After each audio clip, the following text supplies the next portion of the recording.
મહુવા ભાવનગર એક દિવસના લાલ કાંદાના ભાવમાં શેર બજાર જેવો કડાકો જોવા મળ્યો। લાલ કાંદાના ભાવ તળિયે પહોંચ્યા। એક દિવસ પહેલા 400 થી 500 ભાવ હતા, જ્યારે આજે એક દિવસમાં 250 થી 350 ભાવ થયા। એક જ દિવસમાં ભાવમાં કડાકો થતા ખેડૂતોએ હરાજી કરાવી બંધ। હાલ માર્કેટિંગ મહુવા યાર્ડમાં 1 લાખ તેલાનો સ્ટોક, યાર્ડની મધ્યસ્થી, પરંતુ પરિણામ કંઈ જ નહીં। હાલ ખેડૂતો અને વેપારીઓ વચ્ચે યાર્ડની મધ્યસ્થીથી રસ્તો કરવા વાટાઘાટો ચાલુ છે। કઈ વાટાઘાટોનું પરિણામ નહીં આવે તો ખેડૂતો મોટી નુકસાની ભોગવવી પડશે। અહેવાલ ચિરાગ ચોટલિયા। મારું નામ કિશોરભાઈ વેકરિયા છે, ઉનાથી આવું છું।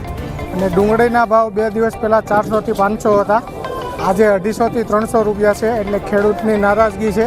2 દિવસના 200 થી 250 રૂપિયાનો ભાવ ઘટાડો છે, એટલે ખેડૂએ હરાજી બંધ કરાવી છે અને માલ યોગ્ય ભાવ મળે એવી કંઈક વિચારણા કરે યાર્ડવાળા સરકાર, તો ખેડૂતને ફાયદો થાય એવું છે। આગામી સમયમાં હજી આવક 10 થી 15 દિવસ રહેશે।